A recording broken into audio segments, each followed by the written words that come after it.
जनता के सामने कुछ चुग्गा डालो, हर नाकामी का ठीकरा केंद्र सरकार पर फोड़ो, मुकदमेबाजी करो, झूठी खबरें फैलाओ और इसकी आड़ में जमकर घोटाले करो। अरविंद केजरीवाल की सियासत का बस यही फंडा है और इसी के दम पर उन्होंने दिल्ली में 10 साल तक शासन भी कर लिया और वे ये मान कर बैठे कि उनका ये फॉर्मूला सबसे कारगर और हिट है।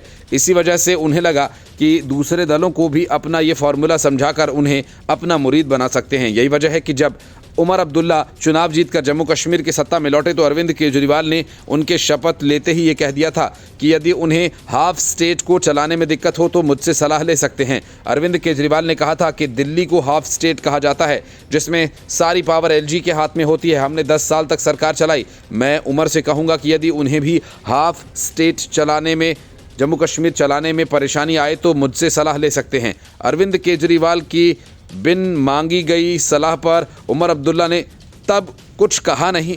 3 महीने बाद अपने तरीके से उन्होंने केजरीवाल को करारा जवाब दे दिया और बिना कुछ कहे समझा दिया कि हाफ स्टेट कैसे चलाया जाता है।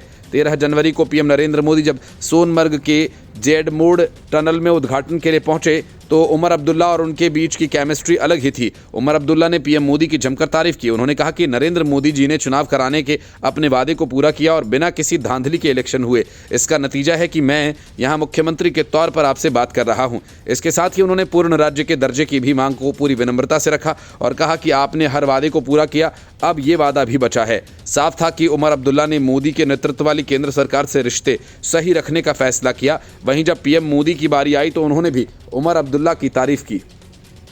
उन्होंने निजी बातचीत का भी जिक्र किया और कहा कि उमर अब्दुल्ला ने तो मैराथन में भी हिस्सा लिया और जब दिल्ली आए तो इस पर मेरी बात हुई। इसके अलावा उन्होंने सोनमर्ग की तस्वीरें शेयर करने को लेकर भी उमर अब्दुल्ला का जिक्र किया। साफ था कि दोनों हम साथ साथ हैं का संदेश देना चाहते हैं, लेकिन इसमें खास तौर पर उमर अब्दुल्ला की तारीफ बनती है जिनकी पार्टी को कश्मीर से ही जोड़कर देखा जाता है। फिर भी उन्होंने जम्मू तक विस्तार का फैसला किया और वहीं के नेता सुरिंदर सिंह को डिप्टी बनाया।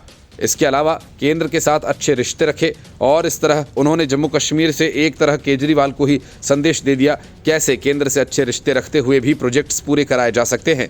उमर अब्दुल्ला ने अपने कार्यकाल में अब तक का सब्र भी दिखाया। जैसे उन्होंने शेख अब्दुल्ला की जयंती पर छुट्टी का प्रस्ताव भेजा था जिसे एलजी मनोज सिन्हा ने रोक दिया था। इसके बाद भी उमर अब्दुल्ला ने कोई विरोध नहीं जताया बल्कि उस पर भी सब्र ही किया। इस तरह उमर अब्दुल्ला ने केंद्र सरकार से रिश्ते सुधारने की पहल की। नरेंद्र मोदी ने भी इस पर अपने अंदाज में पॉजिटिव रुख दिखाया। उमर अब्दुल्ला ने तो पीएम मोदी की तारीफ में यहां तक कह दिया कि आपने दिल और दिल्ली की दूरी कम कर दी, आपने ऐसा करके वादा निभाया और इसी का परिणाम है कि आप 15 दिन के अंदर दूसरी बार जम्मू कश्मीर आए हैं।